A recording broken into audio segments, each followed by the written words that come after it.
State of Dr. the right. Foster and his wife Peggy have lived in Angola, southern Africa since 1975. The first 15 years that they lived in Angola, he provided surgical care at the famed Kalukimbi Hospital in the middle of Angola's Blood Diamond Civil War. When he recognized the limitations that international healthcare volunteers like himself faced, he initiated a residency training program for Angolan physicians. Most recently, he's partnered with Samaritan's Purse and the Angolan Association of Evangelicals to establish the Lubango Evangelical Medical Center, which has been serving the nation since 2005. Dr. Foster this morning will address lessons from Serendipity. Please give a huge round of applause to Dr. Steve Foster. Thank you, brother.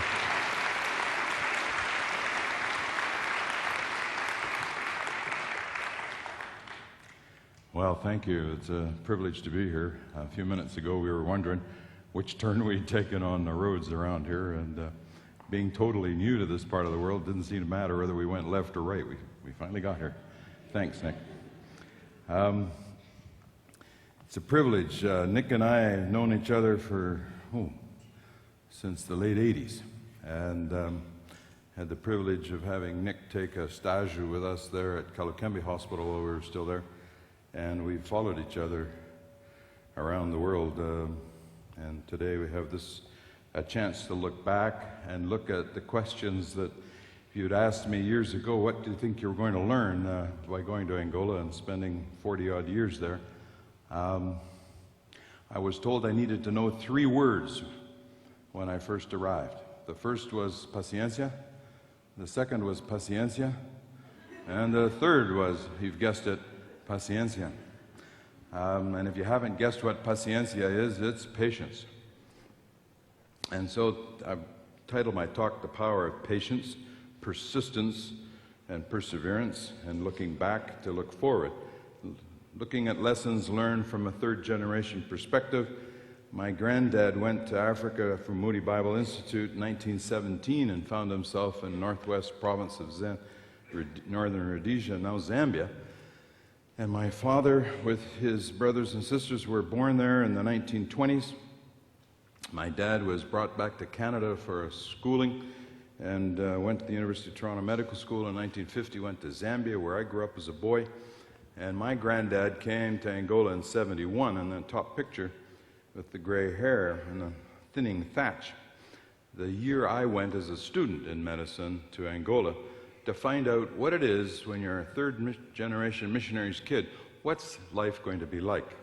Took my 2 sisters, who were at Rutgers University, a nursing course there, and so the 3 of us descended on my folks at a leprosaria in central Angola.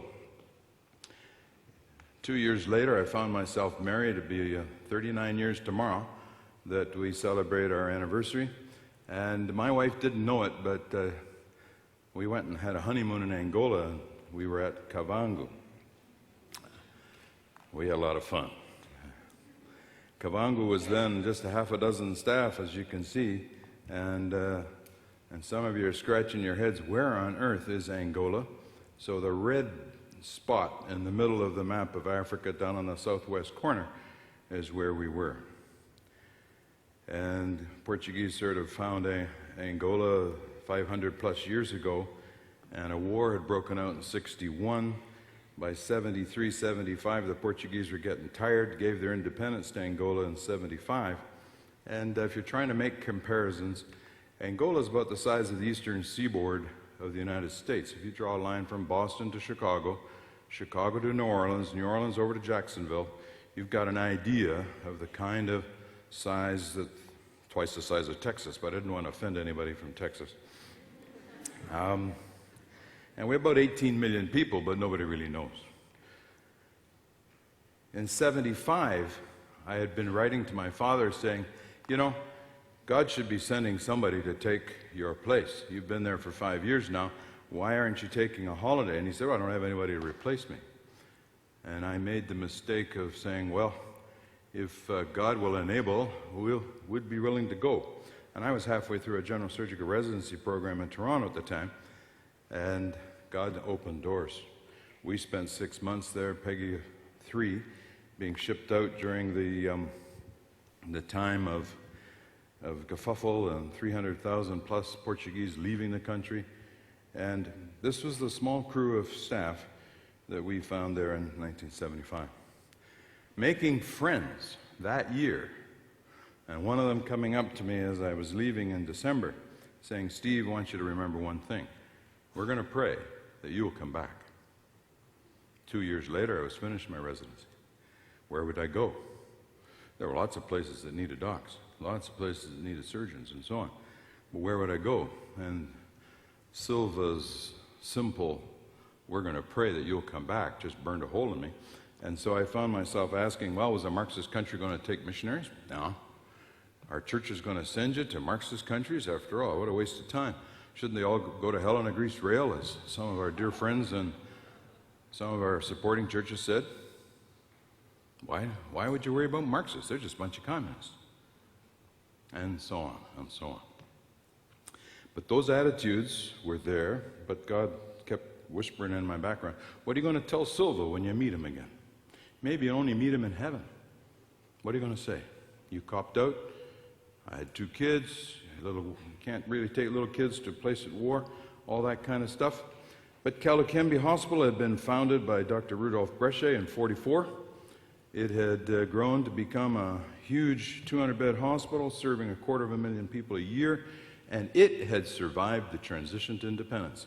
My father had gone there, and they extended an invitation to us to become the 3rd doc. And so 3 of us, and eventually 4, ran this 200-bed hospital. We had 2 of our kids born there, and we had all the fun of learning from my nursing crew. I had nurses there who had started as teenagers. Donna Julia there with the red hat band on. If she couldn't get a spinal anesthetic, nobody could. She had done more than 20,000 of them.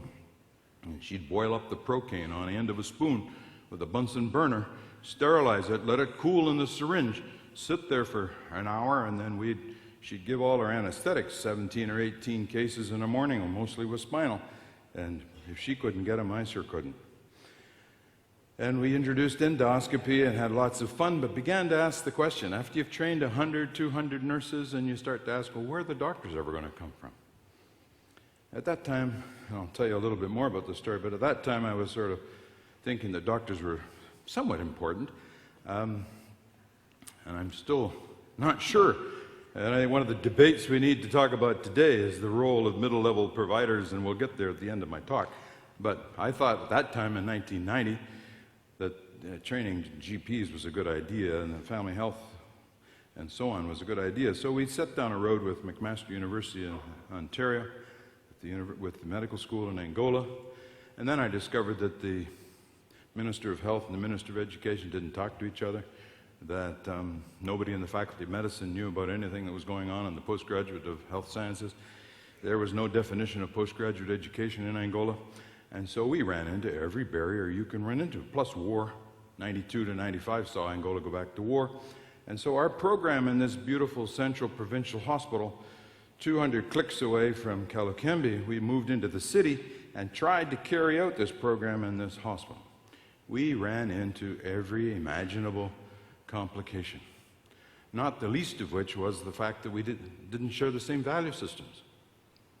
I couldn't get patients cared for who weren't dressed appropriately to come to hospital. And so patients who were traditionally dressed from the bush areas weren't welcome in the government hospital. But we did see rural health start to develop, and my kids got involved in things, and we start seeing outreach into unreached areas. War came back to Angola. 92 to 2002 spent most of the time burning up the cities, and so we saw horrible things happen. 4 million people internally displaced. A third of our kids not making it to their 5th birthday. And if you looked at cumulative risk of moms, 15% of mothers wouldn't make it through the maternity period of their lives. And so the nice Kavango Hospital, where I was standing there in 75, when I got back in 96, this is what I found. Green grass on top of rubble at our old OR. And this is what I found. Undone thyroid surgery accumulated for 20 plus years, and children with hydrocephalus that no one had ever thought something could be done about it, and undone dental work, as you can imagine. No dentist practicing in all of 16 million people in Angola. So if you want a dental challenge, Angola is one of the last frontiers of undone dentistry. The owner of this, if someone will guess, anyone know what this is? Any obstetricians in the audience? The mom who had this in her belly said, "I've been pregnant for 9 years and the baby never came." She walked into my office in the middle 80s and I told her, "I know what you got. You got a bad tumor in your belly." So we opened her up and found out that she had a calcified baby from an intra-abdominal pregnancy that no one had recognized. And 9 years gone by and the baby turned into stone. That was a solid piece of calcium that dropped 3.5 kilos in the steel bucket. You can even see the placenta and the cord, and if you look carefully, you can see the fingernails of the child. Undone work. So peace comes, and Angola's now got a hunk of money. If you've gone and read your Economist, you've recognized that Angola has won the prize in the last 10 years of being the world's most developing economy, averaging 11% per year, year over year, over the last 10 plus years. This is funded largely through your thirsty American cars. Angola sells 2 million barrels a day, and 80% of that comes straight to your gas stations here in the United States. The GDP of Angola is estimated to be over 90 billion. And these investments have showed off. We've got brand new, the Millennium Shopping Center in downtown Lubango. We even got a new airport. And surprisingly enough, provincial governors are restoring some of the old mission hospitals. The one down in the bottom left corner is Katota Hospital, where I used to go in the 70s.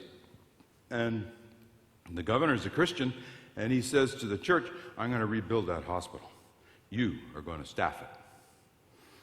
And they're looking at me. "Foster, when are you coming?" "Well, I already got half a dozen places to go." It's a problem. What do you do? And what about the challenges?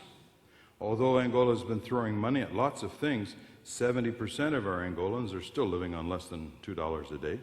The video that Nick just showed, that reality still goes on. The undone retinoblastomas of this world, 80% of our docs live in the national capital and don't care. And in a study done just a year and a bit ago, 47% of the country's population are reckoned to live outside the orbit of any health system whatsoever. So their doctors are these people, the diviners, the witchcraft practitioners, and those that live practicing bush medicine. And these folk, most of my patients go to see these people before they ever bother to come to see me. So as we began to think about what our response should be, the Alliance of Evangelicals called and said, why don't we set up a hospital and start all over again and rebuild this healthcare network? So we looked at 2.5 million people living in that blue circle and said, okay, what can we do about it? And so as God provided, it's too long a story to tell this morning, but God provided the nucleus from a first $1 million gift, a small subsequent series of gifts multiplied into $4 million in October of 2006. This medical center began, and our vision has been to bring Christ's love to the people of Angola through the construction of a full-service training hospital in the city of Lubango.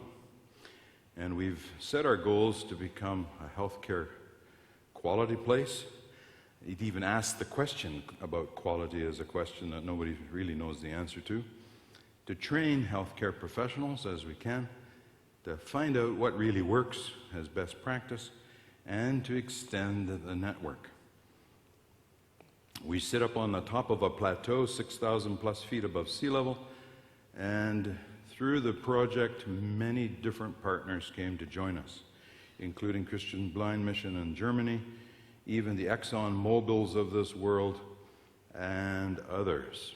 As you can see down there in the bottom left, Fistula Foundation.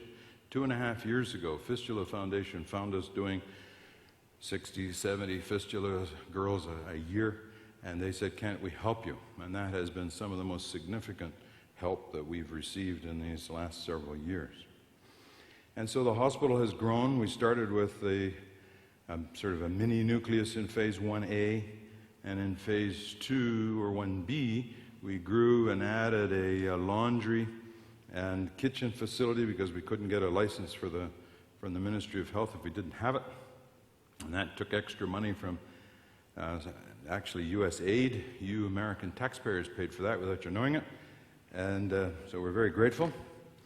And we had to build bricks on site and do it all ourselves and import most of our materials from South Africa, 2,500 kilometers away, and basically put this little facility together. Build it in a campus way so that we could add new buildings as God will provide. And our motto is Saúde e Esperança através de Cristo, health and hope through Christ. We work in a Portuguese environment, and any of you who knows a bit of Spanish will be real welcome. Now, if we just recap, over the last 6 years, we've seen some 46,000 patients. We have what we call patient retained medical record. We give the record to them. Why did I have to keep it? You're far more interested in your health than I am in that sense of the word. And so my patients bring it back. 99+% of my patients return with their chart, kept in a little plastic bag. And then I don't have to hire somebody in medical records to try to find your chart. I learned that from some people down in KwaZulu-Natal who were doing the same thing, and it seemed to work. Over these years, we've generated enough operating income to meet our expenses. We've given away about $800,000 of our $6 million income, and we've operated on over 9,000 people, and another 3,000 had cataract procedures. In the picture, my colleague Steve Collins has just taken the patch off a lady who's had her cataract operation, and she's just described Steve. Oh, I didn't know you were white. And you know, you get these kinds of things. People who are brought in by Cain who have no idea where and who and what is happening to them. And then they have this cataract procedure with an intraocular lens put in. You know, that costs you a little bit of money, and Christian Blind Mission and others have made that possible. But what a joy to see people transformed. And some of the things that have happened to us, 70 students have visited us from all over the world, from Jordan to Australia to the U.S. and Canada particularly. And we've had over 100 physician weeks of volunteers come to visit us, visiting plastic surgeons, visiting urologists. People like Nick come and allow us to go to Spiritual Life Conference. And we've had new team members join us from Brazil, with the girl in the pink shirt in the bottom, Annalise, operating on a dog. She didn't know she was going to general surgery, generously defined. And the Congolese doc in the inset has a long story. After 3 months, we couldn't get him a proper kind of visa. We've had all sorts of joyful issues around visas. But in this last month, we've had 3 new doctors join us. And 2 of them from the Samaritan's Purse post-residency program just arrived, obstetrician and ER. And we've seen some progress just in this last month.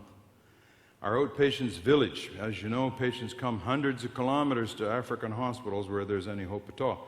And this is now where we put our fistula girls. And we've had 12 rooms dedicated to their needs. We actually created a board of directors, things that we began to discover were useful things. And then some of the ladies that you meet along the way. If you sit down and talk with some of these young women, you'll discover some of the most heart-wrenching stories of what happened to them when they set down the road, some as teenagers, some as middle 20s, but almost all with the experience that healthcare was so far away, they had no access to cesarean section. Couldn't even begin to conceive of what would happen if something should go wrong. And so when you start to unpack these stories, you begin to realize, my goodness, the lack of access to cesarean section is one of the hugest issues.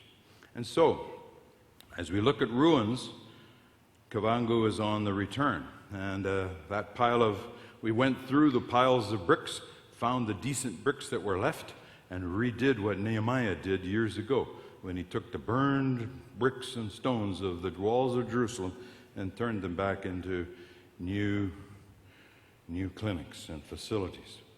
The lines of of earth in that picture on the bottom left are what one termite hill generates in terms of 2 tons of dirt. 517 mounds of 2 tons of dirt from one termite hill, and you only have 12 to go in the airstrip. It took 4 months to clear it by hand, so we're in the process of thinking, if we want to build an airstrip at this place, we've got to do it a little bit quicker. And God's provided opportunities to get to these places by air, and we're hoping that in the days to come, this network is going to grow. Some of the things that I never intended, if you had ever asked me, would we have kids going to Toronto Sick Children's Hospital for cardiac surgery, I'd have told you you were pipe dreaming. This little boy came to Toronto 3 years ago with a heart that was that size, and went home with a heart that was that size, after the vascular surgeons in Toronto figured out what was wrong with his tetralogy and put him back together. And there he is post, or just pre. And the challenge is what to do with Kalukembi. This picture from the air shows Kalukembi Hospital, 200-bed hospital, since 1994, has had no doctors resident on staff. 150 members of staff, all nurses, but run by nurses, operated by nurses, 2,000 cases through the operating room on average each year. I only do 500 of them. The other 1,500 done by the nursing staff. All the cesarean sections done by nurses. Last week, while I was there, we were doing 5 fistulas, and the nurses did 6 cesarean sections during the 2 days I was there. We do them under local with ketamine rescue as we get the baby out. No baby gets ketaminized.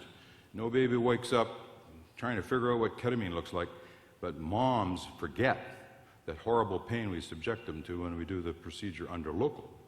But nurses do that consistently and don't kill anybody. The message is you have no anesthetist, you have no nurse anesthetist, you just have nurse techs who are surgical techs.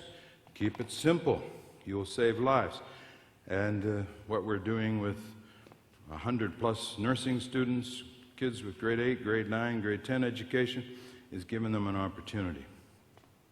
And as these networks develop, our vision is to see a network of diesel-powered aircraft getting around the country, taking 3 to 4 people at a time to some of these outreach clinics. This young man in the picture is coming in for a reduction of a malunion of his femoral fracture after he'd failed trial of extension with some rocks over the end of his bed and tibial traction, which is a simple treatment that gets 80% of the patients with femoral fractures back on their feet.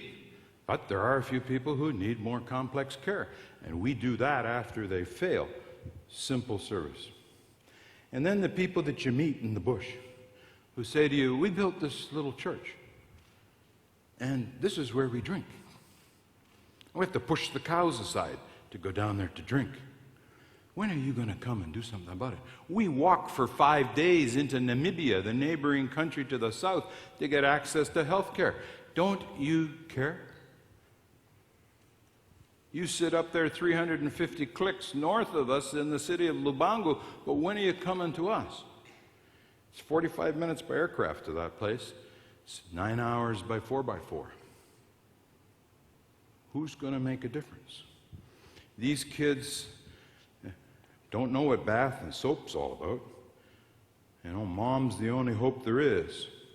And so our future directions as we look at phases 2 and 3 of the Evangelical Medical Center is this new word CSR. Some of you have been hearing about corporate social responsibility. It's the new buzzword in the oil fields where every barrel of pumped oil has to have a 0.5% payback into the economy from which it came. And Angola is applying that, and that means there's about $500 million every single year now available for people like us to come and say, hey, we have some plans. We could use some of that money. And so we're hoping that as we professionalize our administration and actually get our accounting straight, that we'll be able to go and persuade some of these folk to spend some money in our part of the world. Some of you have heard about the Pan-African Academy of Christian Surgeons, PACS, the attempt to use mission and mission hospitals to train African surgeons. 28 or more docs have been trained already, and we have 1 or 2 back in Angola with us, and we're excited to believe that in days to come, the Evangelical Medical Center of Lubango will become a PACS center. And some of you sort of sit there wondering, how can you help? Well, some of you know how to count. Some of you know how to speak English. Some of you could treat and teach, from finance to accounting. Some of you could come and visit us. Perhaps somebody could become a donor. The CSR people of this world have very narrow gates through which they look at things, and so expecting them to do the whole party is not realistic. And we're looking for another $22 million to make the hospital really grow and take on. Some of you can sit and read radiology scans from your living room or your den.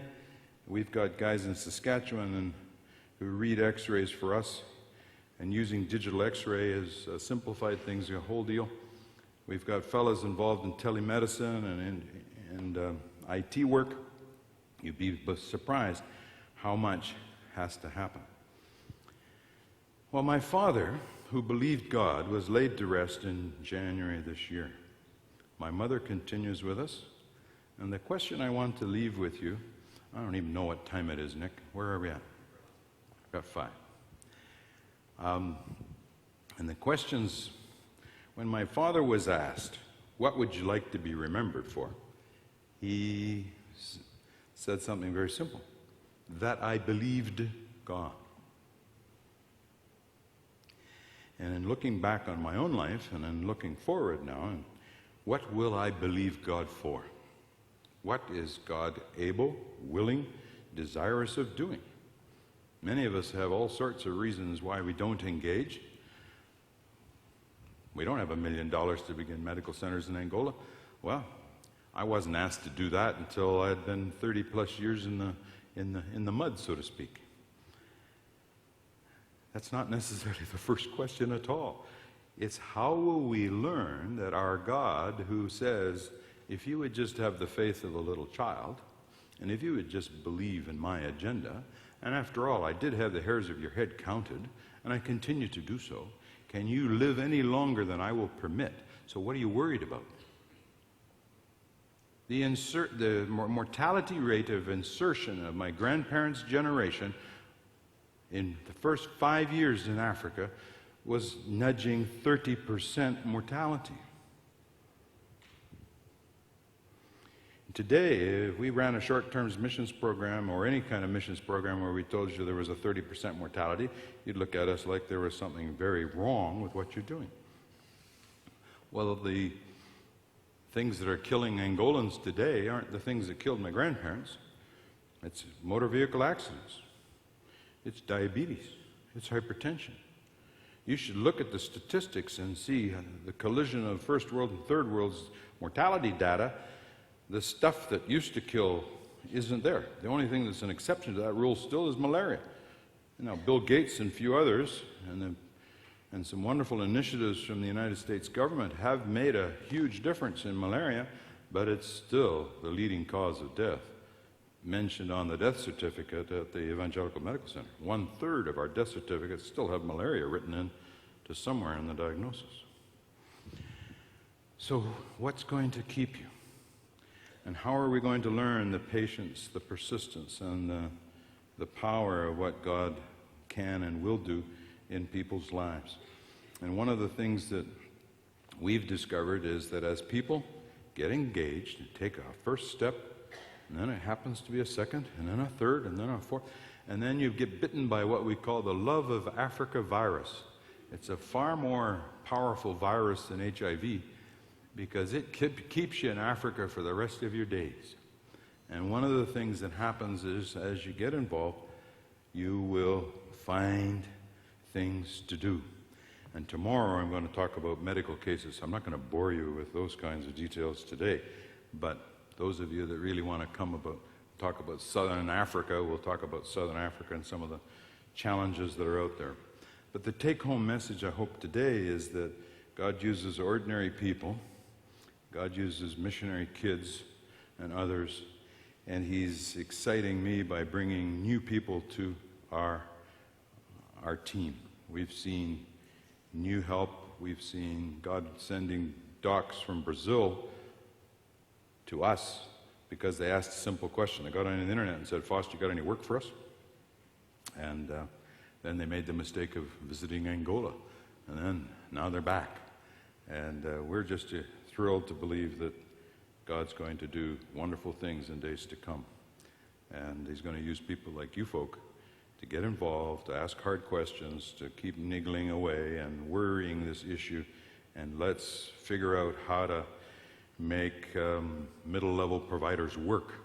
We've got an opportunity, as I speak right now with the Minister of Health and others, to bring together a pilot program for training middle-level providers to get these surgical techs more commonly used, more widely used, and take the experience of one mission hospital where supervision has made a huge difference, and to try to clone that into some of the more regional hospitals.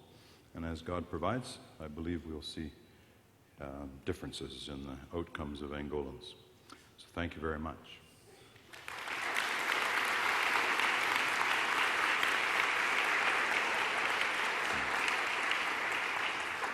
Thank you. Thank you very much.